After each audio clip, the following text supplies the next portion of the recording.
Kingsley அண்ணனுக்கு வந்து தெரிஞ்சிருச்சு அர்ஷத் யாரு என்ன ஏது. நெல்சனோட ஸ்கூல்ல இருந்து வந்தவங்கல்ல 2 பேரும். அதனால கிங்ஸ்லி வந்தோடனே அவனை அப்படி கொஞ்சம் அப்படியே வச்சுக்கோடா பக்கத்துல அப்படின்ட்டாப்ல. ஓகே மொட்டராஜன் எதிர்பார்க்கல நைட்டியா அப்படின்னு அவன் தாவி குச்சி மூஞ்சிக்கிட்டு வந்து மூஞ்சி வச்சு கேட்பா அப்படின்ட்டு கம்பெனி வந்து இப்படி நிக்கிறானே போ. எந்திரிக்கும் போது அவரு போர்ஸ் எந்திரிக்கிறாராம். இப்படி எந்திரிச்சாப்ல எனக்கு குங்குனுச்சு அப்படியே.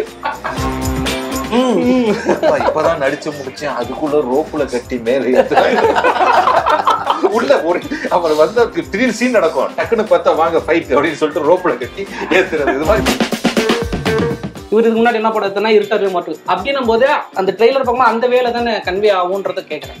அது மற்றவங்களுடைய பார்வைக்கு அப்படி கன்வே ஆகும்னு சொல்ல முடியாது.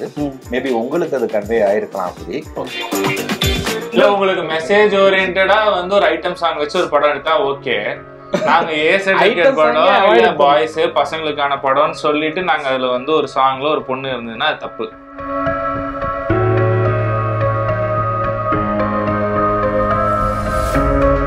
பிடி பிரைம் நேயர்களுக்கு வணக்கம். இன்னைக்கு நம்ம கூட வந்து த பாய்ஸ் படத்தோட டீம் இருக்காங்க. அதாவது அந்த படத்துடைய டைரக்டர் மற்றும் ஹீரோவான Santhosh P Jayakumar and actors Sara KPY Vinod.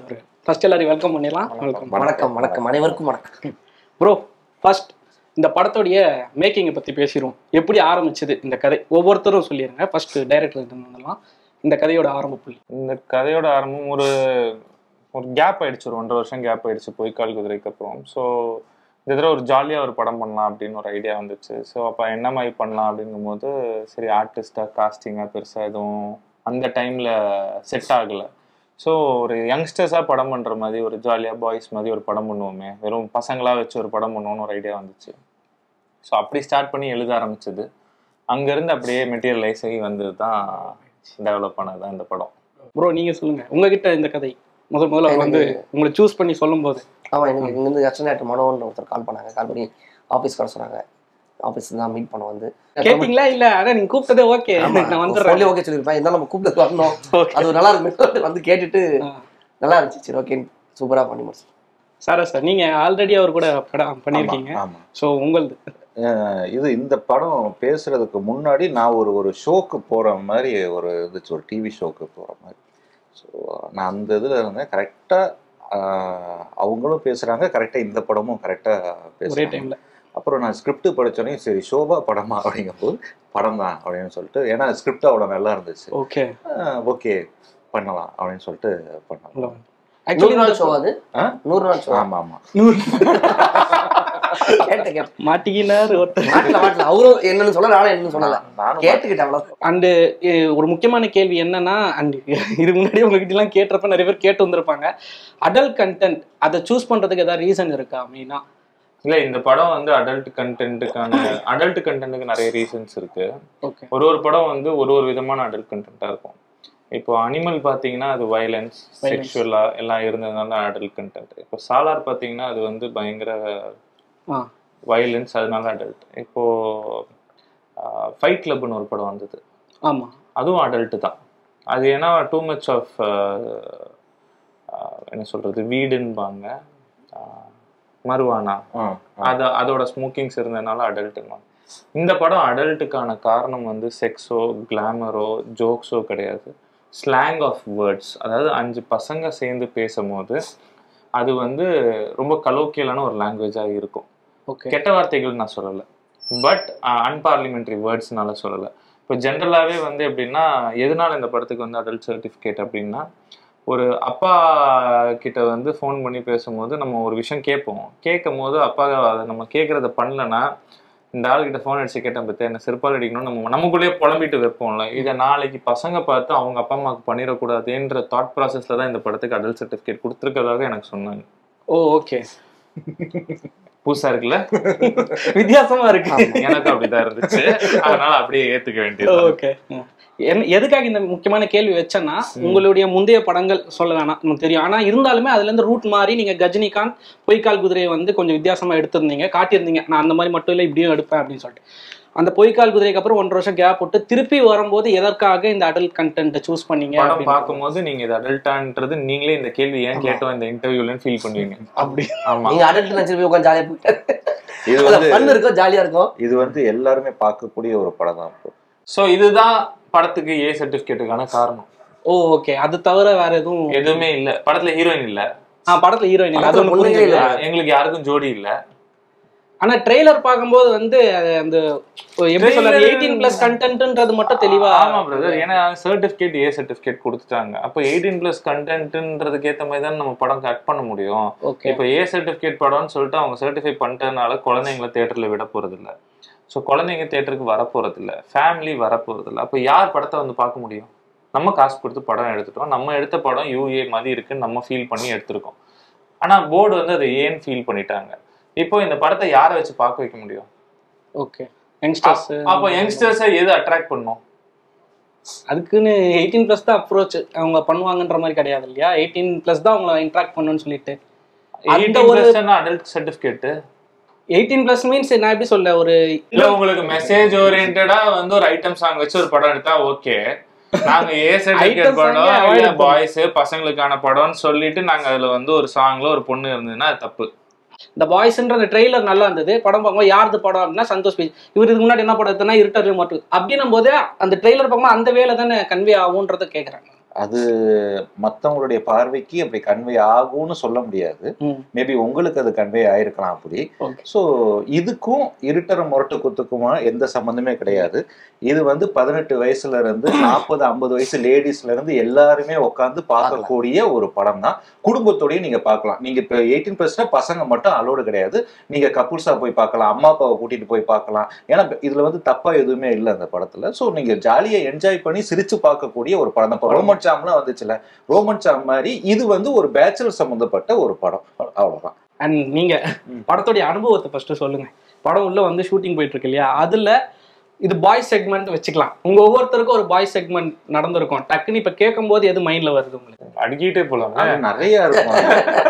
நிறைய இருக்கும். சரி, அப்ப படத்துல நடந்திருக்கும் இல்லையா, நீங்க ஒரு சீன் எதிர்பார்த்திருப்பீங்க, அது இன்னும் பயங்கரமா அமைஞ்சிருக்கும்.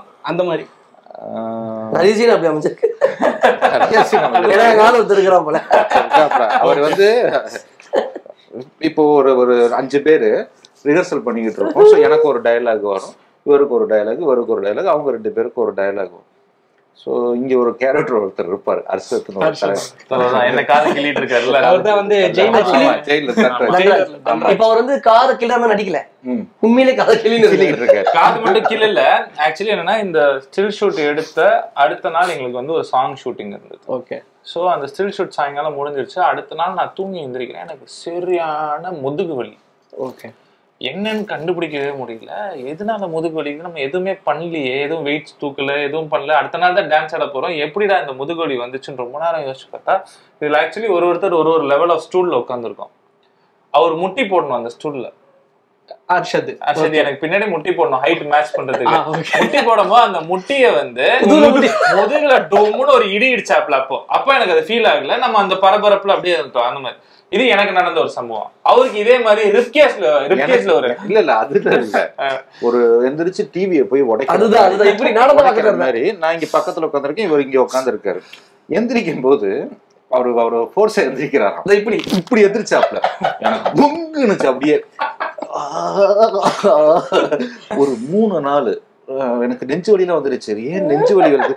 நெஞ்சுனா இங்கெல்லாம் வலிக்கணும், இங்கேயே வலிக்குது. எனக்கு மறந்துட்டேன், ஷூட்ல அடிப்பட்டதை மறந்துட்டேன். அப்புறம் பார்த்தா ஹை ஸ்பீட்ல வந்துட்டு போறாப்ல. 3 குத்துனா 4 டேக் போச்சு. அது 4 டேக். ஏன் நடிக்க சொன்ன அடிக்கிற ஒரு மாதிரி. நீங்க பாத்தீங்கன்னா படத்துல ஹர்ஷத் பக்கத்துல அவர் நிக்கவே மாட்டாரு. ஆமா, தனியா பொசிஷன். அதுக்கப்புறம் பாத்தீங்கன்னா எந்த சீன் எடுத்தாலும் ஹர்ஷத் பக்கத்துல அவர் நிக்கவே மாட்டாரு. அவாய்ட் பண்ணிடுறது. நாங்க சொல்லிட்டோம், தொடங்கி பிடிச்சி அழுத்தி இருந்துங்கயா, இல்ல கீழே இப்படி கூட இது பண்ணி இருந்துங்கயா, ஒன்னேல இப்படியா இது பண்ணது எனக்குதான் வலிக்குது, நீ அழுத்துறது என்ன அப்படின்னா என்னன்னா நான் வந்து நாட்டாம இவரை அடிச்சுட்டு என்கிட்ட வந்து சொல்லுவேன், ப்ரோ நான் இடிச்சல நான் வலிக்கு வாசியம் சொல்லுங்க. அவருனா வலிக்குதுன்னு ஒவ்வொரு கை கரலா கட்ட மாதிரி இருக்கும். பேசிக்கலி நடிக்க வரதுக்கு முன்னாடி ஜிம் ட்ரெயினர், நல்ல மசில் தான் இருப்பாப்ல. இவர் வந்து சொல்லுவாரு வலிக்குது ப்ரோ அப்படின்னு. அவரு ப்ரோ இது இல்லாம வலிக்கும், நீங்க சொல்லுங்க ப்ரோ, நீங்க சொல்லுங்க. நான் இப்ப யார் பக்கம் நிக்கிறது, இவன் பக்கம் நிக்கிறதா? அதே மாதிரி சீன் எல்லாரும் ஒவ்வொரு டைலாக் பேசியிருப்போம். பேசி வச்சுட்டு இப்போ ஷார்ட் போறோம்னா இப்போ வந்து சந்தோஷ் ப்ரோ வந்து யாரா இவன் அப்படின்னு ஒரு டைலாக் அவர் தான் ஃபர்ஸ்ட் ஆரம்பிக்கணும். நேற்றுக்கு இவனே நம்மள கேவலமா பேசிட்டு காலைல இவனே வந்து யாரா நம்மள கேவலமா பேசினதுன்னு சொல்லி கேக்குறானேடா அப்படின்னு ஒரு டைலாக் இருக்கும். அதை நான் தான் சொல்லணும். நான் என்ன பண்ணுவேன், டேய் அப்படின்னா, டேய் என்னடா இவனே கேவலமா பேசி இவனே காலைல எப்படி பேசுறா அப்படின்னு பக்கத்துல பேசுறேன். டேய் அந்த டைலாக் கரெக்டா பேசுறாரு, அவரு கொடுக்குற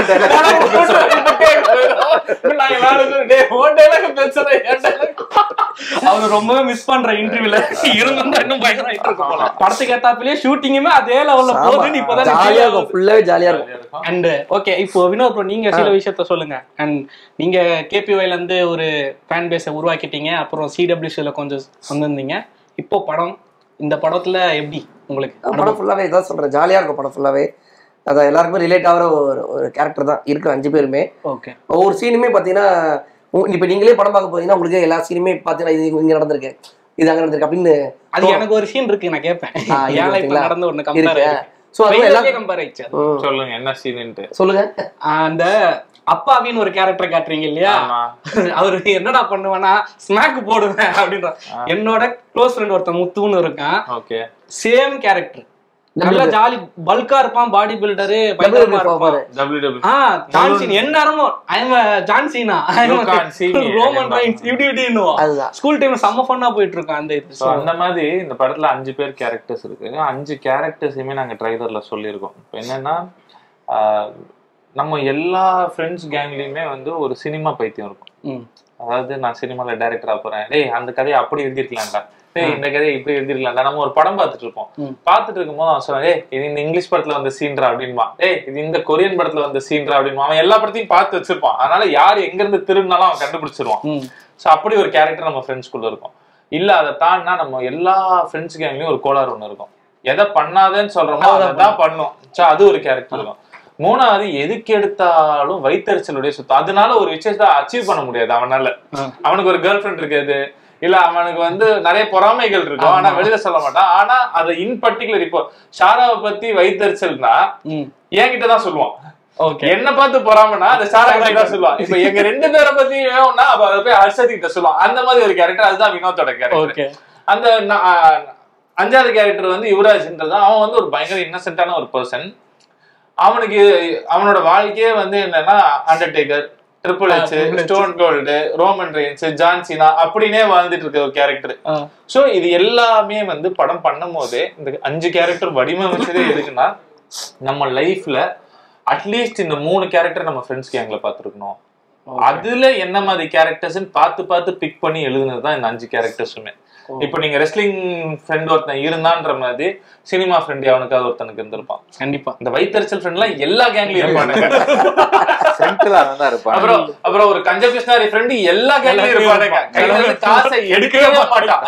எப்படியுமே ஓசி சாப்பாடுக்கு தான் வருவான், ஓசி டிக்கெட்ல தான் படம் பார்ப்பான். எதுக்கு எடுத்தாலும் மச்சான் இடம் காசு இல்ல மச்சாடுவான். சோ அந்த மாதிரி எல்லா கேரக்டர்ஸுமே சூட் ஆகணும், எல்லாருக்குமே ரிலேட் ஆகணும்னு பண்ணதுதான் இந்த 5 கேரக்டர்ஸ். இப்போ வந்து அகைன் ஒரு சென்சிட்டிவ் தான், என்னன்னா அடல்ட் கண்டென்ட்டுக்கு திருப்பி நான் வரேன். இந்த அடல்ட் கண்டென்ட் படங்கள்ல பாத்தீங்கன்னா பெஸ்டா யூஸ் பண்ணி பயங்கரமா எடுத்த படம்னா ஒரு விரல் வச்சே சொல்லிடலாம், கம்மியான படங்கள் தான் இருக்கு. என்னென்ன படம் சொல்லுங்க? அழியாத கோலங்கள் பழைய படம், அப்புறம் தனுஷ் அவர்களின் முதல் படம் துள்ளுவதோ இளமை, அதன் பிறகு வந்து இப்போ ரீசெண்டா வந்திருந்த நல்ல பேரை வாங்கின பிள்ளைகளே, இந்த மாதிரி படங்கள்லாம் வந்து ஓரளவுக்கு அடல்ட் கண்டென்ட்ல அந்த டீனேஜ்ல செக்ஸ் மேல இருக்க ஆர்வத்தை வந்து விவாதமா வச்சு எடுக்கப்பட்ட படங்களா இருக்கும். ஆனா வந்து உங்களுடைய படங்கள்ல வந்து வெறும் அந்த அடல்ட் கண்டென்ட் மட்டும்தான் பேஸ் பண்ணி இருக்கிறதுக்கு ஏதாவது ரீசன் இருக்கா? அதை விவாதமா கொண்டு போய் சரியா தவறா அப்படின்லாம் கொண்டு போகாம இதை ஜஸ்ட் என்ஜாய் பண்றதுக்கு அது வந்து அந்த மொமெண்ட்டுக்கு மட்டும் அப்படி எழுதுற மாதிரி இருக்கு, அது உங்க மைண்ட் செட்டை அப்படின்றத ஃபிக்ஸ் பண்ணி இருக்கா அப்படின்றது தான். கண்டிப்பா இல்ல அவ்வளவுதான். இல்ல அவ்வளவுதான்.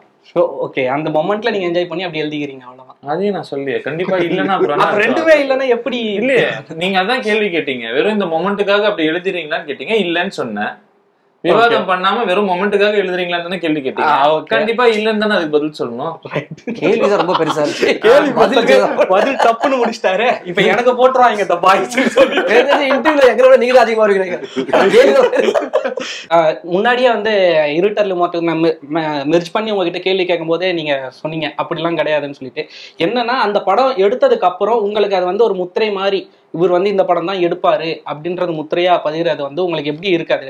ஒரு நெகட்டிவா இருக்கா, இல்ல அதை நான் மாத்தணும் அப்படின்ற மாதிரி என்ன? நான் நம்ம தளபதி சொன்ன ஒரு டைலாக் சொல்றேன்றது, ஐ திங்க் மாஸ்டர் ஆடியோ லான்ச்ல சொன்னாருன்னு நினைக்கிறேன். அந்த டைலாக் அவர் சொன்ன ஒரு குட்டி கதை.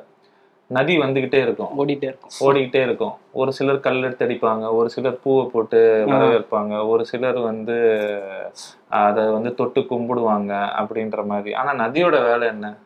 அது பாட்டு ஓடிக்கிட்டு. நம்மளோட வேலை படம் எடுக்கிறது, நம்மளோட வேலை கதை எழுதுறது, நம்மளோட வேலை இப்ப நடிக்கிறது.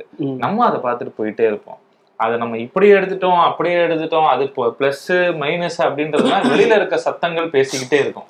ஓகே, நம்மள அது எது பாதிக்குது, எதை எடுத்துக்கணும் எடுத்துக்கூடாதுன்றதை நம்ம பார்க்க கூடாது. நம்ம வேலையை நம்ம பார்த்துட்டு போயிட்டே இருக்கணும். ஓகே. அண்ட் படத்துக்குள்ள வந்துடுறேன் திருப்பி. நீங்க இப்போ கொஞ்ச நேரம் முன்னாடியே பயங்கரமா என்ஜாய் பண்ணியிருந்தோம் ஹர்ஷத் அவங்களுடைய கேரக்டரை பத்தி, இப்படி எல்லாம் நடந்ததுன்னு சொல்லிட்டு. அவரையும் மீறி இன்னும் பயங்கரமான ஆள்ல உள்ள இறக்கிருக்கீங்க. கிங்ஸ்லி இருக்காரு, அவரை வச்சு விஜய் சாரே வந்து அவரெல்லாம் ஒரு இதுவா பண்ணியிருந்தாரு. அவரோட கேரக்டர் அப்படியே இன்னொரு படத்துல வாரிசுல பண்ணி காட்டியிருந்தாரு. ஷூட்டிங் டைம்லயே அவர் இப்படிதான் இருப்பாரு, அவர் ரியல் கேரக்டர் அப்படின்ற மாதிரி சொல்லியிருந்தாங்க. அவரை வச்சு எடுக்கும் போதும் சரி, மொட்டைராஜன் இருக்காரு, அவரது ட்ரெயிலர்ல அந்த பயங்கரமா இருந்தது, ஐ சப்போர்ட் LGBTQ அப்படின்றது. ஸோ இது எப்படி அவங்க கூட டிராவல் எப்படி இருந்தது உங்களுக்கு? அதான் சீன் எடுக்கும்போது பயங்கரமா இருந்தது. மொட்டைராஜன் என்னன்னா ஒரு சீனை எடுத்து முடிச்சுட்டு எடிட் பண்ணிட்டு அப்புறமா சீரி போல உட்காந்து என்ஜாய் பண்ணது. பேக்ரவுண்ட் மியூசிக்லாம் ஆமா, ஸ்பாட்லயே ஒரு ரூம்ல ஒரு சீன் போயிட்டு இருக்கு. அந்த ஒரு சீனுக்கு எடுக்க எங்களுக்கு அங்கேயே பயங்கரமான லாஃப், கண்ட்ரோலே பண்ண முடியல. அதெல்லாம் தியேட்டர்ல வேற மாதிரி இருக்கும். அவர் வர சீன்ல நிறைய சீன் இருக்கு, முக்கியமா அந்த சீன்லாம் பயங்கர லாஃப், பெரிய சீன் ஆக்சுவலி.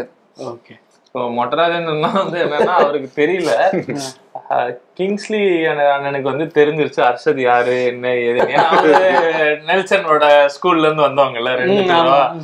அதனால கிங்ஸ்லி வந்தோடனே அவனை அப்படி கொஞ்சம் அப்படியே வச்சுக்கோடா பக்கத்துல அப்படின்ட்டாப்ல. மொட்டராஜேந்திரனுக்கு வந்து தெரியல தம்பி யாரு என்ன அப்படின்ட்டு.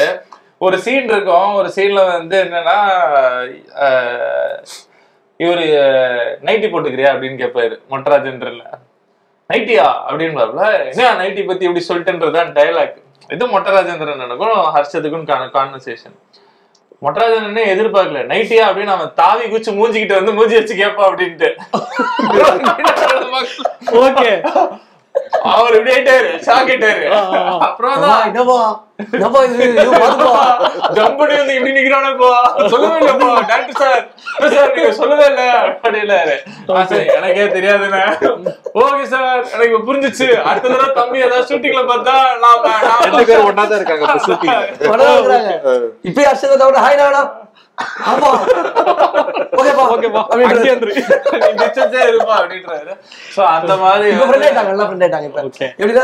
நல்லா பேசுவாங்க. அதை பத்தி ஃபர்ஸ்ட் தெரிஞ்சவங்க ஒரு மாதிரி இருந்தாரு. இப்போ என்ன பண்றாங்க, அதை படம் பண்றாங்க போல, வீடு எல்லாத்து போய் ஒரே ரூம்ல ஜாலியா பழகிட்டாங்க. ஓகே, உங்க கூட அவருடைய அனுபவம் யாரோட? மொட்டராஜேந்திர இந்த படத்துலதான் மெயினான விஷயம். இந்த படத்துல அதான் சொல்ற மாதிரி சிரிப்பா இருக்கு. அதுதான் நான் சொன்னதுதான், அப்பா கேப்பே விடாம எடுத்துக்கிட்டு காலையில வந்தாரு 8 மணிக்கு வந்தாருன்னா, அதாவது ஃபுல்லா எவ்வளோ எடுக்க முடியுமோ அவரை வச்சு நிறைய எடுத்தோம். ஆனா டயர்டே ஆகாம எல்லாத்தையும் டான்ஸ் வேற என்ன, ஆமா டான்ஸ் உள்ள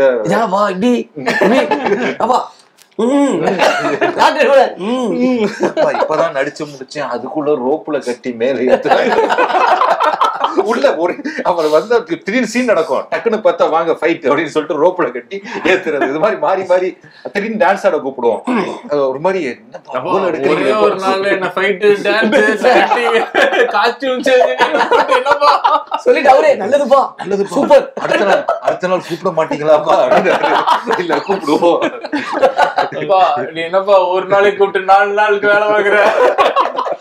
ஃபைனலா இந்த படத்தை வியூவர்ஸ் ஆகிய நாங்க ஏன் வந்து பார்க்கணும் அப்படின்ற ஒரு பதில். படம் வந்து மார்ச் 29 வந்து தியேட்டர்ஸ்ல ரிலீஸ் ஆகுது. இது வந்து ஒரு